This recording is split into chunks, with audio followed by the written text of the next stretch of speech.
Hey guys, welcome to another great episode of Eggs. Today we have a special guest. Our guest is Lance Graulik. Lance is the founder and CEO of Ion Franchising, an industry-leading franchise consulting and development group. He represents over 500 franchise brands and business opportunities within 90 different categories. Lance helps prospective entrepreneurs find their perfect franchise at no cost to them. In our conversation today, we're going to talk about the pros and cons of franchising, why someone should engage a franchise consultant, and to dispel the myth that you have to be rich to get into franchising. Join us in welcoming our guest, Lance Graulik.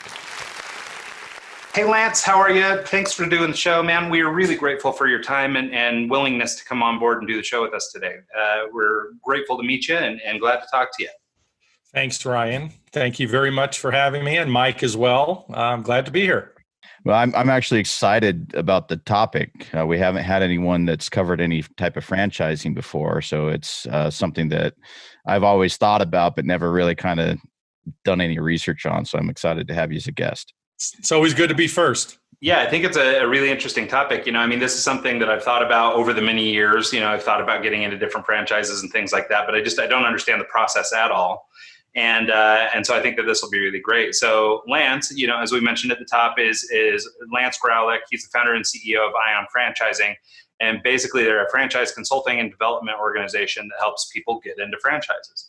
So let's dig in a little bit, but let's start first maybe by talking a little bit about your background, who you are, where you're from, and how you got into this line of work. Well, I grew up in Brooklyn, New York, although I live in Las Vegas now and have for many years. The reason it's important where I originate from is, immigrant family. Both grandfathers were incredibly successful entrepreneurs. And, money was talked about in my household when I was young. And I got interested in an early age in understanding, how to make money, how to be successful. And, I was always told by my family, work for somebody else in the beginning. Get an understanding of life and work hard and then branch off on your own. So that's initially what I did. My dad was he was a partner in a big over-the-counter trading house on Wall Street. So I started working there throughout the summers.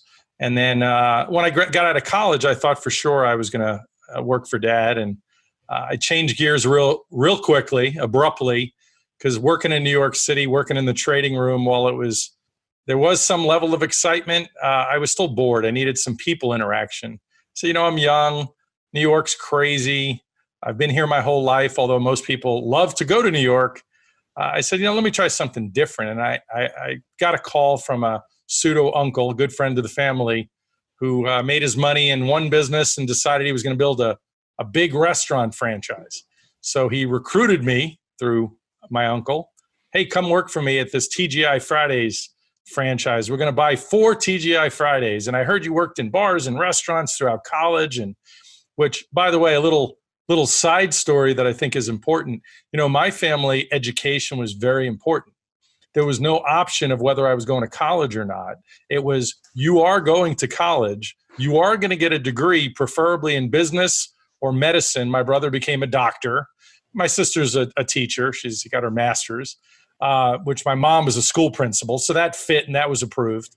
And, but my parents really wanted us to be successful. Now, success isn't determined by the amount of dollar signs attached to your paycheck or your wealth, but it's, obviously being happy and being able to take care of your lifestyle. Some people have different lifestyles. I don't need a plane. I'm okay with not having a plane. So, but the interesting thing was I was in college. And I don't know if you guys remember, I'm older than you guys, but in the old days before online banking, I remember I shared a joint checking account with my mother. Again, they wanted me to be successful in college, focus on my studies, in for 4 years and out.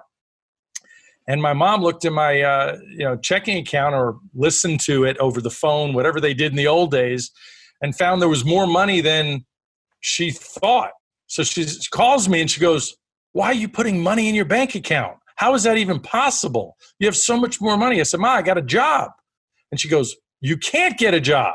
I said, what do you mean I can't get a job? And I started working in bars and restaurants, and I loved it. I loved the energy. I loved the excitement. I loved that it was complicated. You're dealing with a lot of people. You're dealing with, theft and waste and overpouring behind the bar and bouncers that don't listen and let people in, So I loved it. By the time I was a senior, I had kind of administrative rights in this bar chain and learned at a really young age. This is pretty cool. But nevertheless, back to where I was in the story, I graduated college, worked for Dad on Wall Street for a little bit. Crazy pseudo Uncle Steven called me, joined me in the TGI Fridays world. And from those 4 TGI Fridays restaurants, we built an empire. 225 million a year after 5 years is what our sales were. Now, wow, that's incredible. That was through acquisitions. We acquired a lot of other TGI Fridays that weren't doing as well. There was opportunities to, acquire those in addition to building many, many more. So let's call it my MBA, although I do have an economics degree. Let's call it my MBA in restaurants and franchising at that stage, because I learned a ton. And then I came back to Vegas and really got into consulting for a minute. And what is consulting? Typically, you're in between jobs or don't know what to do next. And I wanted to use those skills. At TGI Fridays, they told us when we went through training, look, at Fridays, you now know more than 99% of restaurateurs in America, because their training was that intense and that, thorough and comprehensive. So loved what I learned. And, I remember calling my dad one day and, after I had a couple little restaurant executive type roles and I hated the bosses or the owners I worked with. And my dad said, well, it's possible you're unemployable like your grandfathers and you need to do your own thing. I have the same problem. There you go. We've us hard chargers, we've been told that a time or two. Yeah. So I realized, I need to start looking for my own thing. I did become a food and beverage director and opened a big hotel in Vegas, had a lot of responsibility and loved that. But that was also because a mentor of mine from the TGI Fridays days was the VP of food and beverage. So he called me when he hit Vegas and said, hey, need you over here. So I became his director and had an amazing time doing that. And he left and I took the helm for a period of time. And I was like, new owners of the casino came in, this transition thing. And I said, this is crap. I don't want to be, beholden to who is my next boss and am I going to even like him or her? So I was like, all right, that's it. And I eventually had a family friend that became a Krispy Kreme donuts franchisee in Las Vegas. He was from New York, like my family. He knew some relatives of mine that became the first franchisee of Krispy Kreme in New York City. And he couldn't hire me at that time because Krispy Kreme wasn't what Krispy Kreme became. It wasn't this high volume donut shop that a lot of people know today. It was kind of this little double drive-through thing from the Southeast, the Carolinas. And so he and I stayed in touch. He opened his first store. I kind of consulted and helped him on that. And then he realized, I need you. You have to come join me. And I did. And we scaled it. We had Nevada and Utah. I had a nice piece of equity, and we scaled that from the one store that he had to many, and 25 million in sales, selling donuts. And it was absolutely an incredible experience. So, that's what gave me a real taste between Fridays and Krispy Kreme. And then eventually after, I was done there, if you will, and I did everything I possibly could, built my dream house. Fortunately, that was with my ex-wife. That's a whole other show. But I said, well, what's next? What's next for me? And I called some friends that were much older than me and hopefully wiser. And I put an investment group together and became a franchisee of Wingstop. And this is before a lot of people really knew Wingstop. I certainly wasn't the first or second or even 10th franchisee. It had been more established, but that's the thing with franchises. Some franchises can be around for years before they really have national prominence and awareness. But on a regional basis, if you can get to a franchise that is, let's say, established in North Carolina, like Krispy Kreme, and build in that, close to home, you really, from a marketing perspective, as you guys would know with your experience, from a marketing perspective, there's awareness in that regional area, which is really helpful for launching. But I opened my first Wingstop. I only did $5,000 a week in sales for a little 1,400 square foot wing shop, which was pretty terrible. And by the time I opened the fourth store, it was like $35,000 a week was the opening. So, but I had some self-induced pains with partners. Like I said, self-induced. You make certain mistakes when you put a capital group together. Many people make that mistake. I certainly did. And I ended up selling prematurely. I would have loved to hold on to them, but we were fighting about things in our agreements. The attorney would advise different things and said, look, you can fight them, but they have more money than you, or you could just sell and move on and just do something again. And so, well, that's what I'm going to do. I'll just sell and move on. But I was president of the Franchise Advisory Council for Wingstop. I was one of the top franchisees of Wingstop and Krispy Kreme at TGI Fridays. I kind of have that gene, call it the attention to detail and the work ethic. And I certainly know how to manage my people. But these are skills that I think in some cases I was born with, but learned how to really harness. So I'll take a breath and relax for a moment. Perfect. I wanted to actually ask you, kind of step back a little bit. Sure. Where you went to school, and if you thought that the education you got from school played more of a role in where you are today, or your actual life experience that you built through working through TGI Fridays and those companies. Because I know they have kind of a training program that you go through when you do become a franchisee. They'd send you off to a camp for a week or two, right?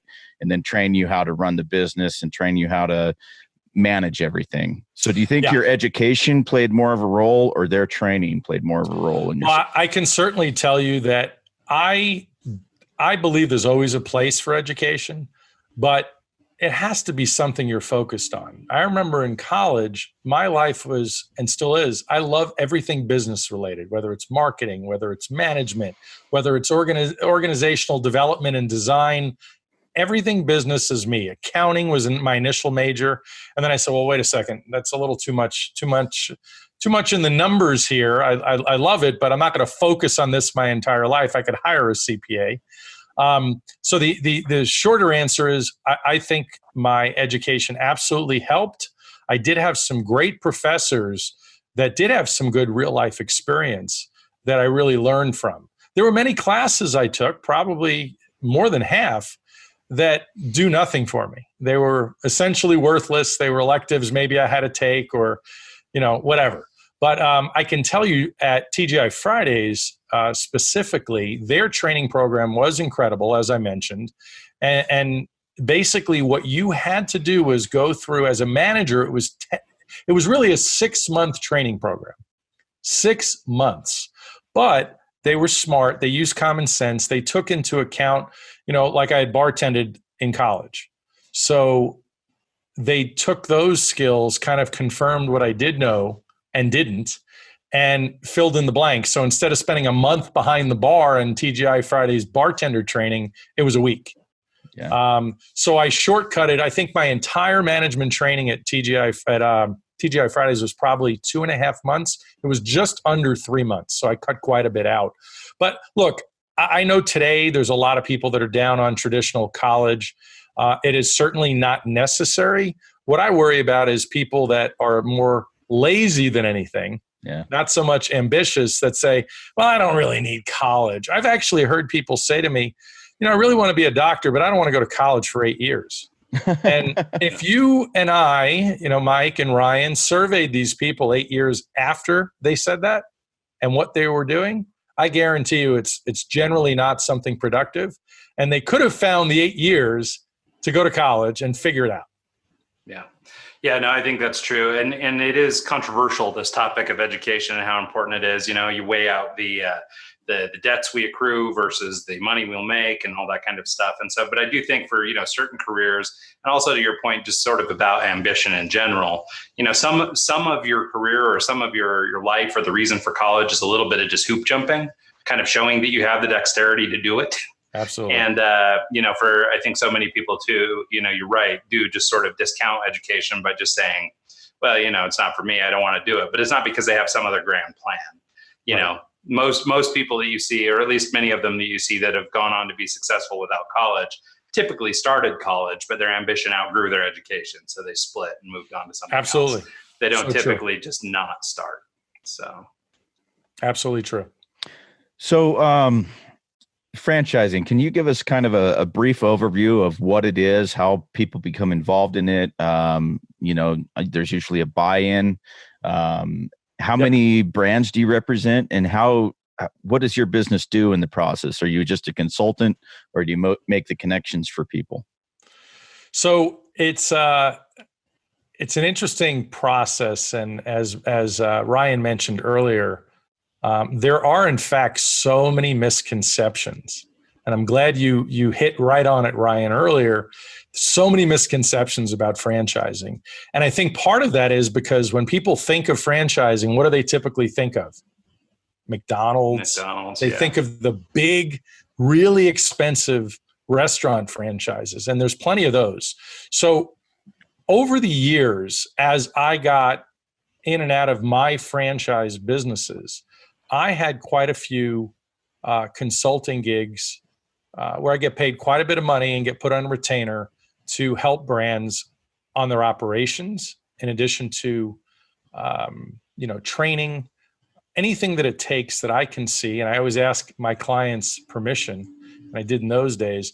Well, Ryan and Mike, I know you hired me for this, this, and this, but do you mind if I be honest with you and share with you everything that I see that is impacting your bottom line? And of course, every owner shakes their head like you. Oh, by all means.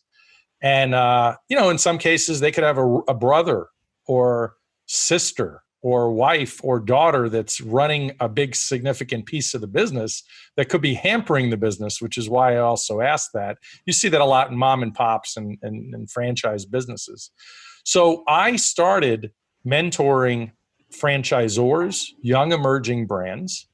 And I did that quite a bit. And then from there, it became, well, can you help us sell franchises? We hired this other guy and he doesn't seem to know what he's doing, or in the old days before lead generation and the internet, you needed somebody with a big fat Rolodex, or somebody that was going to show up and, set up shop at a franchise convention. I mean, how else would you know? And, but I started helping people 15 years ago with their brands on the sales and development side, the growth side. And, so that was my evolution. And over time, before you know it, I was representing about 20 brands and 30 brands. And then I realized that several years ago, I need to join one of these bigger brokerages and consulting groups where I can still do what I do and when I want to do it. So I'm not necessarily beholden to a full-time gig. I am essentially a 1099 or a consultant that works for other big brokerages. So I've brokered deals and I've amassed more brands in America than anybody. I have close to 600 brands right now, about 150 in the restaurant franchise world, and everything else in every other category imaginable. And here's a fun fact for you guys. I have about 5 pages of information, not in front of me, but it documents about 400 different line items in the franchise world. Not so much categories. I mean, as far as major categories, you got, automotive brands like Meineke and Amco and Mako and, Grease Monkeys and Oil Change Thing, down to home healthcare. I have 30 of those, to fitness. I have another 30 of those, or whatever it might be. But we're talking like 400 different line items, so many different franchises I could possibly show you. So for me, I realized that, a lot of franchise consultants weren't experienced and knowledgeable like I was. I made a lot of mistakes, but I was an incredibly successful franchisee. I could, the owners of Wingstop sold and made a fortune, sold out to Rourke Capital, and which is a huge private equity group. And now they have another brand, and I'm helping with that brand. Same guys that are much older than me. And, they're asking me if I want to be the franchisee for Vegas for them for this new brand, because why not? They know I'm going to be successful, doing it. So, but franchising, look, I was taught at a young age because my dad was on Wall Street. At Wall Street, and investing in stocks and bonds is an amazing way to build wealth over time. I learned from one of my grandfathers, who was an incredibly successful real estate attorney. I learned from him that buying buildings like Monopoly, except with real cash, you can be really successful with that. So, aren't those two of the largest pillars of growth and wealth in the United States? Absolutely. Well, the third piece to me is the franchise world. And if you look at the evidence, private equity groups today are buying more franchise brands than ever because they understand. I mean, years ago, I don't know if Warren Buffett is still into franchising, but Warren Buffett owned quite a few franchises. Kevin Harrington, the original shark from Shark Tank. I was with his attorney the other day, and we're doing quite a few things together. Kevin's got his hand in quite a few franchise brands, young emerging brands. You get them young, and you scale them across the country, and either you take the exit strategy of a private equity group or keep it private if you choose to. So hopefully I answered all that. I don't know if I missed something, Mike. Yeah, it's interesting. I believe it's Shaquille O'Neal, but like a big part of his wealth post NBA is franchising. Absolutely. I think he owns something like 45 Guys restaurants or something. Yeah, there's quite a few celebrities, Ryan, that are exactly like that. And now let's talk about why. Because in the franchise world, anybody can get into any franchise regardless of their past experiences. However, just like anything, franchisors, the company that is licensing the franchise to you, they want to ensure that you are of great character. So what does that mean? Do you have good credit? Do you have the capital? Do you have some skills based on your past successes, whether you went to college? Regardless, what is your resume? What does it show that Ryan and Mike have done that translates to the fact that they can run this hair salon franchise? Whether you know how to cut hair or not. And let me digress into a story that's apropos. I have a family friend that owns 19 major hair salons that are franchised, 19. He doesn't even have hair.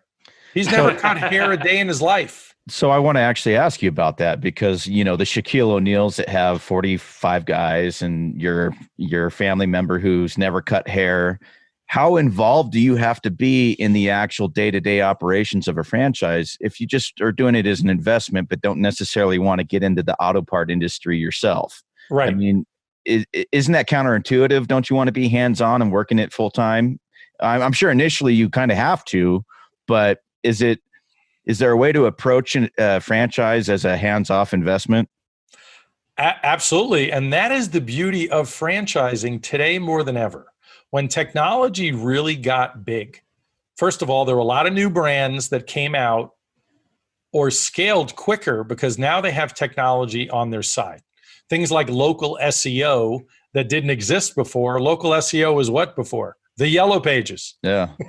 And I actually had ads in the Yellow Pages back in the day, and I never recouped my money. So it's like I've been doing it long enough where I've done both, and the digital and the personal referrals is where I got most of my business. But Mike, did you play the game I used to with the Yellow Pages ads and put a completely different phone number only in that Yellow Pages ad?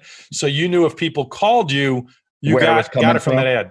No, I didn't, but I put it in 3 different Yellow Pages in the market that I was trying to hit. And I think it was the wrong time because it was when the internet was starting to come out and I just timed it wrong. So instead of, anyways. Timing is everything. That has a lot to do with luck, is your timing, So the beauty of franchising is, let's walk through the models or the parts to the model. And this is all part of my first call with prospective franchisees, clients. The first question I ask is, are you planning to be the owner operator? Obviously the owner. Are you going to be the operator? So there are many brands that you have to be an owner operator. The brand does not want to hear in the first phone call when I connect you to them, because really, I am a referral agent. So while I am a franchise consultant, I am a referral agent where I am referring people to various brands, and I'm playing matchmaker to determine, based on your skills, what brands you are most compatible with. And by the way, I do have a free assessment on my website, which we could talk about later, that puts more of the science into it. And it spits out some amazing information. I had an attorney take it the other day. I have many people take it. And he called me right away. He goes, "This is unbelievable." Like, I can't believe how it, and what he doesn't see on my end is I actually get suggested brands based on how he answered that. And it has to do with also your mindset, which is a whole other conversation we can get into. And, because fear, hurts a lot of people in this process. They get really, nervous. But so to fully answer where you were with this, Mike, are you going to be the operator, which is really full-time gig? Are you going to be sort of a semi-absentee owner? So let's just say you can hire a manager. I'll give you an example. Most of my restaurant franchises, I represent the young emerging brand in Atlanta, a cheesesteak brand that's one of the hottest things I've ever seen in the country. And through the pandemic, by the way, they lost no business, zero. Oh, wow. And they're in downtown Atlanta where there's colleges and all these businesses. And they lost, not only did they not lose any business through the pandemic, they actually gained business on certain days, because they called me and couldn't believe all of their efforts by promoting and giving away free food to hospitals and healthcare workers worked. And they weren't looking for press. They were just looking to do the right thing, and they felt good about it. But in the case of restaurants, if you don't want to do it full time, you just need to make sure that you have people that will go to training, complete the 2 weeks of restaurant training outside your market. So if you're going to open one of these cheesesteak brands, you're going to have to go to Atlanta for 2 weeks. With at least one person, maybe two. And you have to have a certified operator in the building at all times, supervising your staff. Now, those certified operators can certify another person because they've been certified. And then when someone from corporate comes in, and this works like this, generally speaking, with any other franchises, in the restaurant segment especially, where you have a corporate inspection post-opening, they're going to just, give you an audit, if you will, and they want to know what it is that you guys are doing right.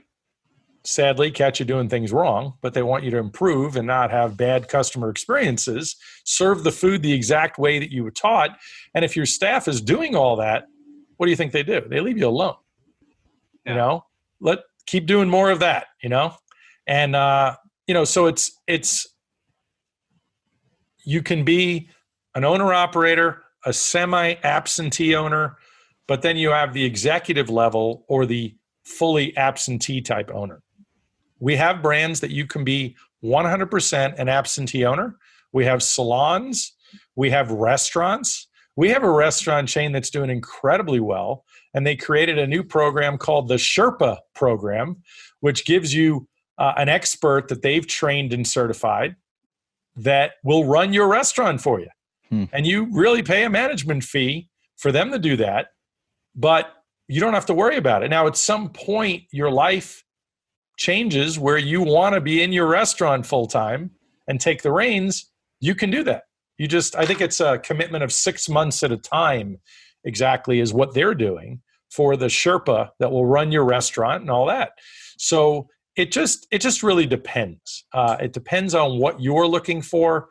We have plenty of absentee-owned scenarios that work incredibly well.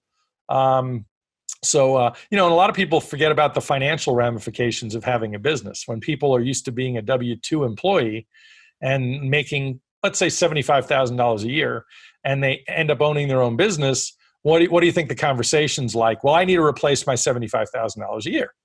And I laugh because what I learned when I had my first, franchise is I was starting to pull out money and, taking a draw, not so much a regular salary at the time. And I remember calling my accountant, my CPA, and saying, Anthony, I'm pulling out all this money. You said something about quarterly taxes. What do I, what do I need to do? And he goes, nothing. So what do you mean nothing? He goes, you're not going to pay any federal tax this year. I said, I'm sorry. He said, well, in the restaurant business, you have all these depreciable, assets and all these expenses. So that'll offset your income. So you don't have to worry at all about taxes this year. I was like, wow, I love being my own boss. So I could make, let's say I was looking for 75,000. I could pull the same 75,000 with no taxes. That's a substantial pay raise to where I was before, not to mention other things that I can claim now as well. So I get into it deep with all of my candidates on so many different pieces of the puzzle that they might not even think of to get them really ready. Yeah. So maybe it makes sense to kind of go back a little bit and just discuss the why. Like, so why might somebody choose a franchise versus just maybe into going into business on their own? Question of the week always is the biggest question. And the answer is the failure rate. That's one piece. The ramp up, the security and the know-how. When you get into a franchise, number one, you're going to get a proven brand. Number two, you're going to have some sort of brand awareness. And you're going to get established training program. You are going to get ongoing support and coaching and mentoring. Not like working with your spouse or your brother where you tell each other what you want to hear and you just start fighting it about, you don't have anybody really telling you as a mentor what the truth is. Buying power, vendor relationships, all of these things are huge when it comes to franchising. Ease of exit and selling. When you sell a franchise, you can sell a franchise. The going rate these days is 3 to 5 times your cash flow, your EBITDA number, your earnings before interest, taxes, depreciation, amortization. That cash flow number, multiples. So you're making money in a franchise. You have income derived from the business, and you have equity you're building by building your cash flow, and then you're selling at a multiple. Let's see, the last couple of pieces. Let me think real quick. Marketing, advertising, PR support. Someone else has created the kit, if you will. Now, remember, when you're getting into a franchise, this is one of my favorite parts. Nobody's putting a gun to your head. So if I had a lady the other day recently, within 6 weeks, she already made a decision and signed an agreement to join a salon chain I referred her to. When in her first call, she had no idea she wanted a salon chain. She said, Lance, whatever you think matches me best. And the wonderful part about it is she was ready to go. She had the training. She had a comfort level with the owner of the company. And the biggest piece of franchising is validation. That was my point in bringing her up, is validation. She was mandated by the franchisor, Beverly, you're wonderful. We love you. I need you to call 3 to 5 franchisees, and I need you to get validation from them. Ask them whatever you want. She did, and what do you think she came back with? They love it. They do it all over again. They're making money. They feel supported. They think the marketing's great. So again, nobody pushed you into it. While I suggested it, this is kind of the final piece. And then the other thing is R&D, ongoing research and development. Companies like McDonald's, as you guys probably know, and I use McDonald's a lot as an example because everybody knows it. The filet of fish, the Big Mac, those weren't things created by corporate. The mastermind group, if you will, the franchisees created those items. And if you're on your own and you're McDowell's, remember that movie? Yeah. McDowell's doesn't come up with the filet of fish because McDowell's doesn't have a mastermind group known as franchisees. Big Mac would never be invented. So the sum total, when I was at Wingstop, our franchise advisory council that I was president of, it guided the company. So franchisees could call us or email us and say, look, Lance, I know you have a meeting coming up. I'm really having problems with X, Y, and Z. And I got it done. I got it handled. I was their spokesperson. I was their congressman or senator, if you will, or whatever it might be. I was their representation. So if you choose not to buy a franchise, you can be successful. But the likelihood of putting that together on your own is incredibly difficult, and the odds are completely stacked against you. Now, keep in mind one other thing that you guys might be thinking. how do franchises even start? Well, the answer to that is so many franchises started like college hunks hauling junk and moving. A brand in my portfolio. Pardon me. A lot of moving companies or junk removal companies simply are started by mom and pops, right? You just need a truck. You need some sort of know-how. You'll figure it out. But when technology came about, college hunks now refers an enormous amount of their business to their franchisees, either from their call center or because of their massive SEO and marketing efforts. And how does a mom and pop compete with that? It's incredibly difficult. Tough. So in most markets, it's incredibly difficult to compete with franchise brands because of that. The strength of the brand, the franchisor needs to make sure the franchisees are successful. Why? Because when the validation stage comes around and you don't have proper validation and a prospective franchisee says, I'm choosing A instead of B, that franchise has some, problems. So, go ahead, Mike. I was going to ask, while we're on the topic of markets, how important is it to choose the correct market and not invest in an area that's not going to work? I actually have personal experience with this. I used to own a cell phone store, and I picked a market that was bad. And why was it bad? Why do you say it was bad? It was a small city. The overhead was low, but it was a seasonal market, and the sales were in the fall. They dropped off. It was a farming community. Washington State, possibly, where you're from? Idaho. Idaho, okay. Yeah, and a lot of it was the fact that I was young. I didn't really account with that. The technology was changing, and I ended up shuttering the doors because I hit this window where sales dropped, technology changed, my past inventory was outdated, but I couldn't buy new inventory until it was the perfect storm of inexperience, not knowing what I was doing, and it was just a bad experience all around. And so I've always been hesitant to try and do something like that again or get into something like that because of, how burned I was. But yeah. I couldn't help but think at the time was if I went to, Phoenix and opened a Cricket store, how different it would have been versus this regional cell phone store in Idaho. You bring up a really, really good point, and I'll answer it this way. A prospective franchisee certainly needs to take responsibility to be the expert in their own market. So if you had lived there your whole life, as an example, these would be appropriate questions to ask the franchisor when you were in your due diligence phase, in the discovery phase. Because any process with a franchisor is many, many steps. It starts with one phone call, becomes a second phone call. Nowadays, they're doing virtual discovery days still because of COVID-19. But nevertheless, at some point when you ask that question, you could ask that questions that you're most concerned about over and over again to different executives or folks from that franchisor and see if the answers are consistently the same or possibly different, where you potentially find some red flags. Now, what I will tell you is some of the best franchisors, I'll give you a perfect example, restoration brands.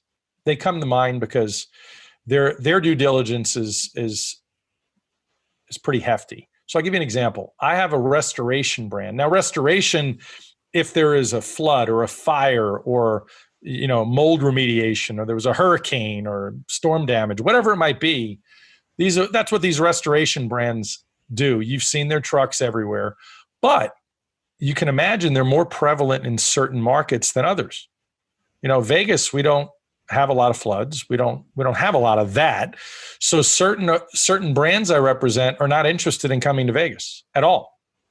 So my point is, instead of taking somebody's money and letting them become a franchisee in this market, and maybe they will do okay because maybe they're dealing with mold remediation or whatever, more than anything.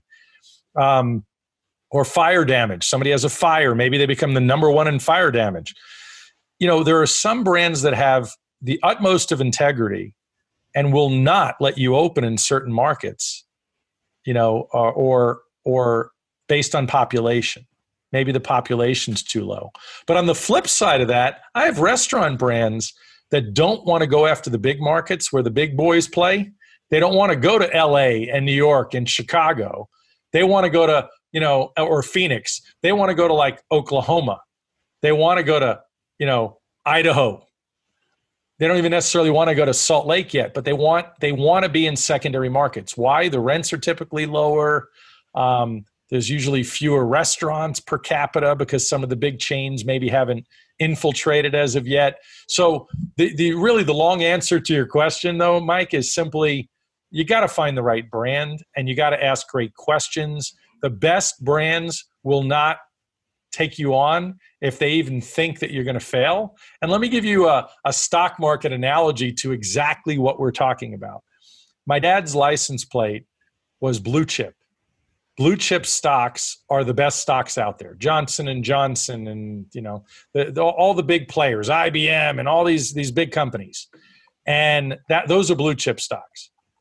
Speculative stocks are the smaller ones, the smaller companies, small caps, and even smaller than that. Pink sheets are the most incredibly risky stocks there are.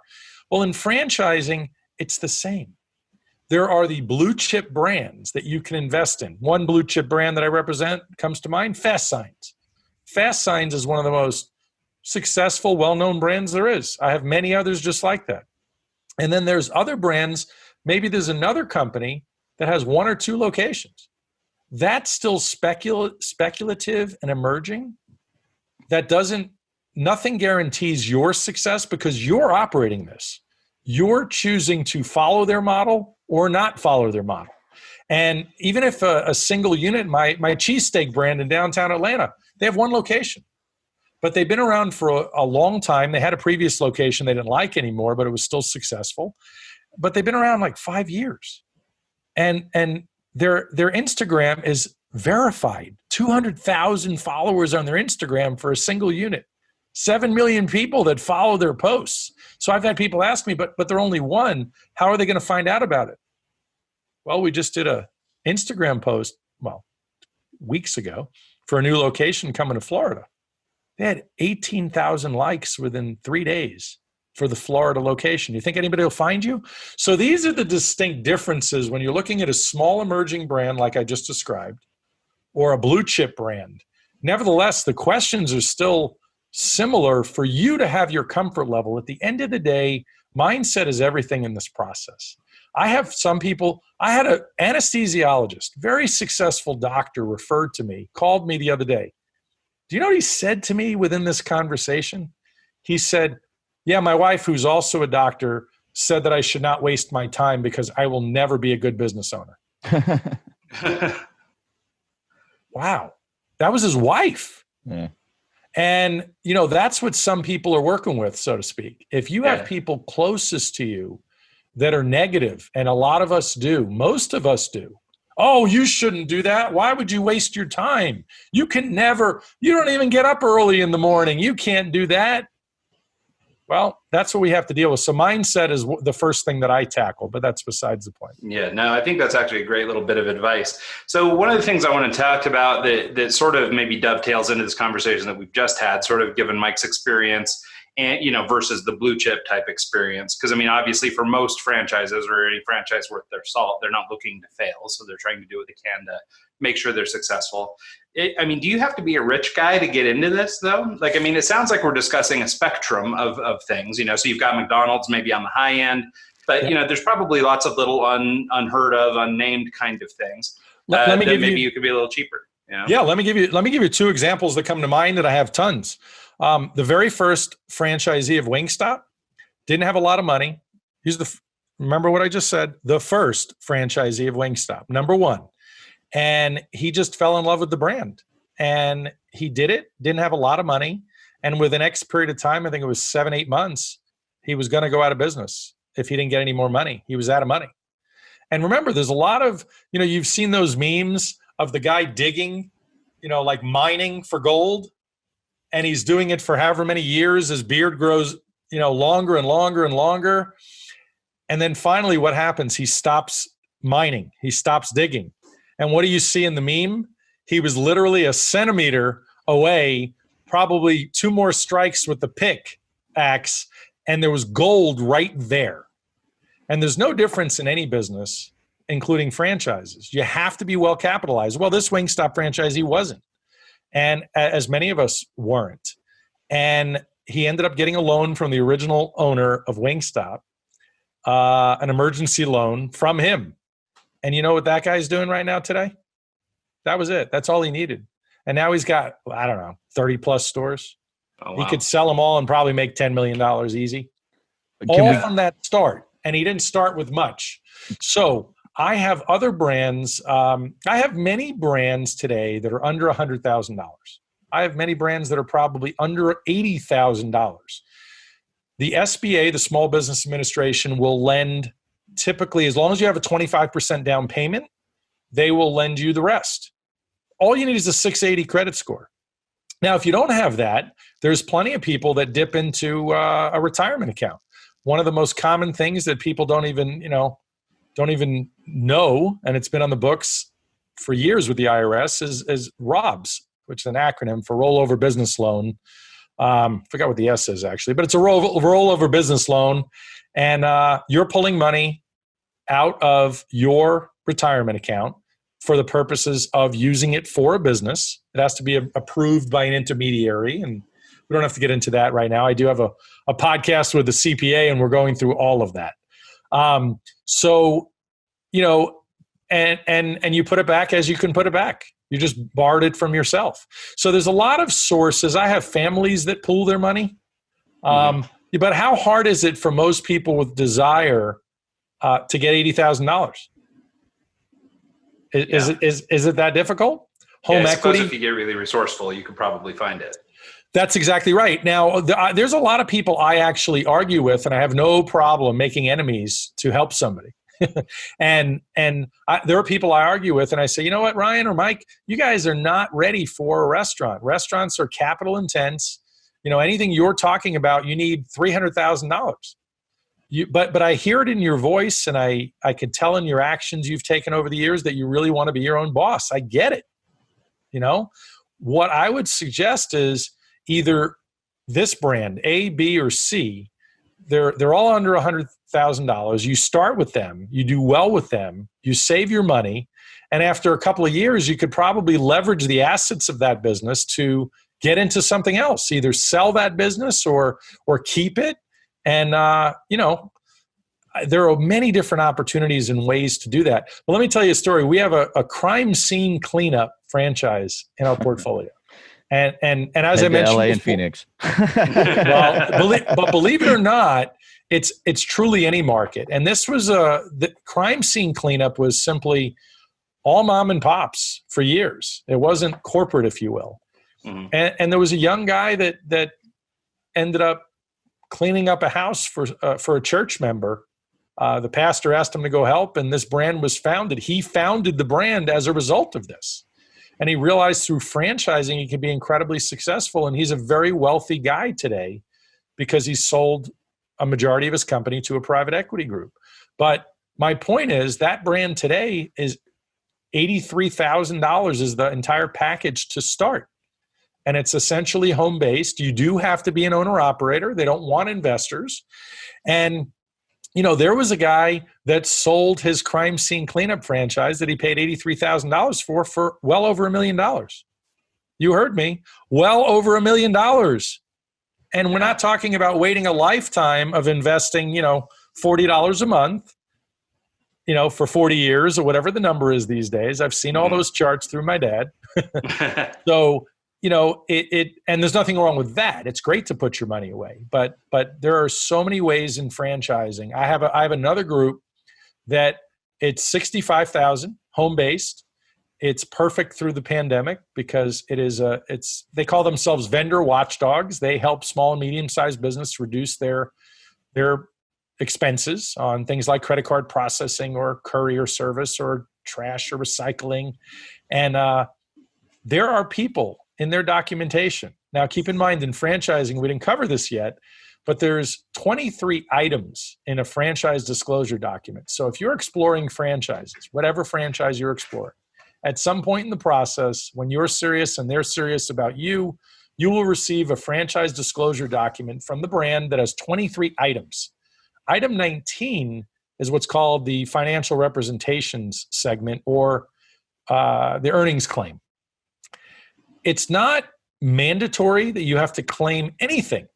Some brands don't, for whatever reason or another. It doesn't make them bad, but you just have to do your homework. Like if you go to a restaurant and you see lines out the door 7 days a week, you can quickly start adding up. Mike, I bet you know something about the restaurant business. You're alluding to that. You can count the customers and figure out average check, right? And to go, holy cow, these guys are making money. Count the number of employees.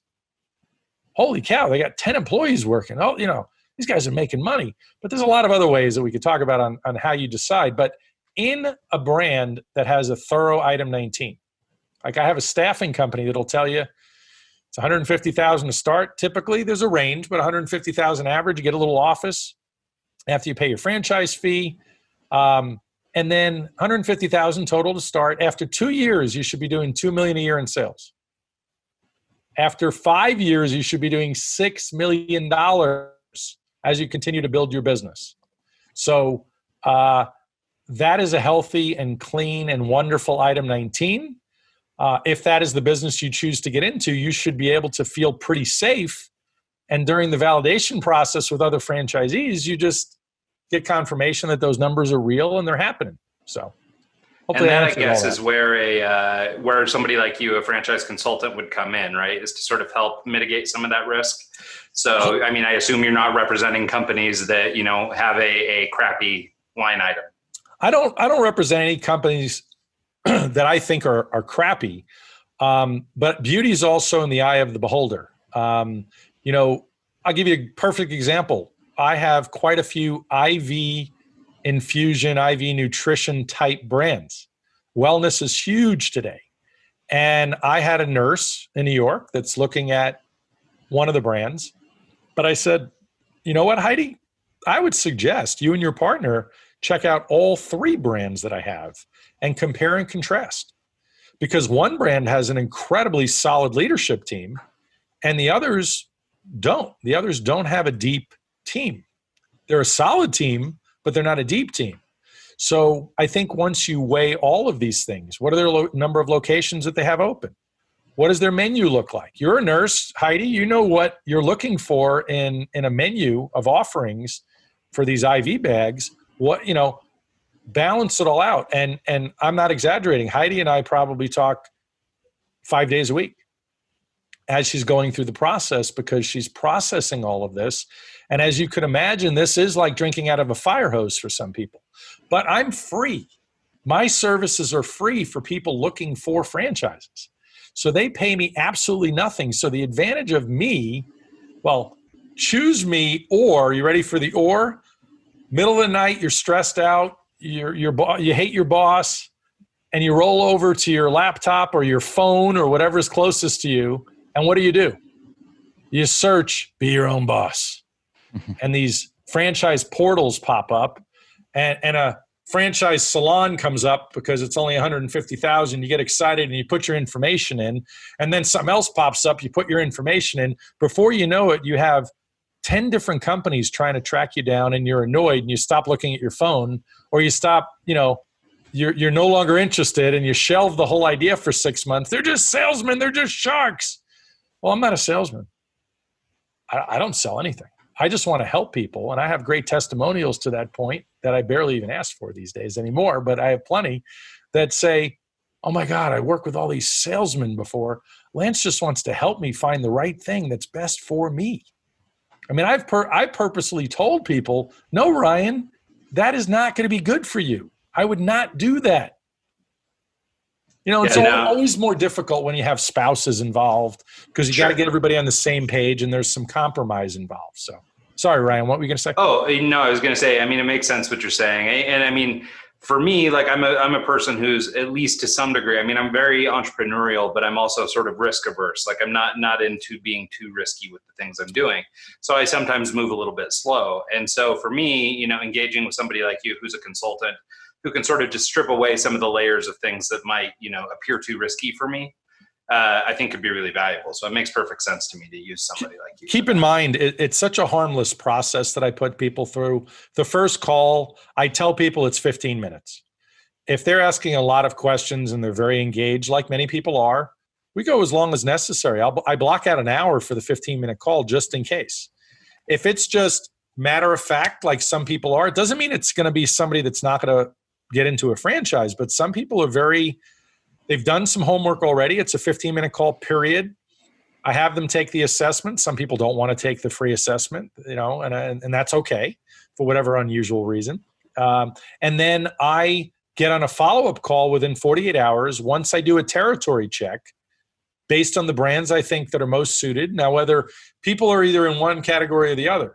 Lance, I only want a restaurant. Okay, we'll find restaurants for you. Or Lance, I want whatever you think is best for me. I heard home health is hot. Well, it is. And I'll find you a home healthcare brand that's fantastic for you. So I do the territory checks, and then the next call is sort of that discovery call of Ryan and Mike, here's what I got for you. And I typically only present 4 brands, maybe 5, because otherwise it's crazy overwhelming. Mm-hmm. And when they like what they like, I will send them the brands that they like best, or if not all of them, for their review. They do their homework. They do some Google searches on the brands. And then when they like one, I refer them to the brand, and they have a first phone call with the brand. It's that simple. And some of my candidates I'm with 100% of the time. And it's by choice. Some of them like that sort of hand-holding, and others don't. Others call me when they need me. Like I have a guy right now that's going to buy a wellness brand, and the brand just, reached out to me last night and said, oh, he's awesome. He's definitely buying. And I was like, well, that's funny. He hasn't returned my call yet. And he goes, yeah, he's happy as heck. And he knows. And this guy asked me. He goes, he's older than me even. He asked me, he goes, yeah, I mean, if you don't need me to call you, I'm not going to call you unless I need you. I said, that's fine, Joseph, whatever you need. Well, I think there's other parts to the equation too that come into play with a franchise that people don't really realize. And I think it's, ordering food, for example. Like if you're trying to start a restaurant on your own, say you want to do a pizza shop, you got to source all your food from this vendor, this vendor, this vendor, this vendor. But if you decide, hey, I'm going to go with Little Caesars, they drop everything off to you in one order. Also, you got the huge marketing backgrounds that come with the franchise that, essentially you're getting rid of all the obstacles and hurdles that come along with starting a small business and 100%. Just getting rid of them out the door. 100%. One of my wellness brands, while I just got that in my head, I threw that out at you guys. He has 17 different vendors. 17 different vendors. And so he brings everything in-house at cost and just ships out to the franchisees. So they have one delivery. Do you think that by going through a franchisee, you're actually saving money on that aspect as far as like ordering the product itself? In many cases, you will. Okay. In many cases, you will. And that's part of the fiduciary responsibility of the franchisor to ensure that all the costs are in line and franchisees aren't necessarily able to get a better deal on their own, if you will. Things like, your Coca-Cola deal or your Pepsi deal. You're definitely getting a better deal through Coke and Pepsi in a franchise scenario because you're going to get appropriate rebates. You're going to get rebates based on gallonage of soda through this massive contract. So you're definitely getting better deals, even if it's on a rebate fashion. Well, cool. We're almost to that point. We're about at the hour mark right now. Can you tell our listeners where they can find you and the best way to reach out? Well, Ion Franchising, as you see behind me, ionfranchising.com is my website. I'm on Facebook and Instagram a lot, also at Ion Franchising. If you're interested, certainly go to my website and you'll see the free assessment. You can fill that out and be happy to set up a first call. But one thing I wanted to also mention that we didn't have time to cover, but I know I'll be back again for round 2 and I'll come to Salt Lake and visit you guys. But I have a webinar coming up July 2nd, and it's going to be on franchising your business. So people that own their own business, and there's plenty of those. And I was on a call with a lady the other day through a friend of mine, and she has an amazing business, an education business. And I said, do you have any idea how many successful education-related franchises that I represent? You can easily franchise your business. So she got all excited, because scaling your business to the next level through franchising when you're an independent business owner is an incredible opportunity to support your community and other business owners. So wanted to throw that out there. Yeah, I'll have to tune in and check it out. Yeah, that's awesome. Well, thanks so much, Lance. Like I said at the top, we really appreciate you taking the time. We know that everybody right now, especially with COVID and everything, we're all busy and everything's in upheaval and everything. So we're really grateful for your time. Thank you so much, guys. I appreciate it. Yep. And thank you to everybody who tuned in this week and every week. And you can learn more about the show, catch up with past episodes, everything else, eggscast.com. And until next time, we'll see you around.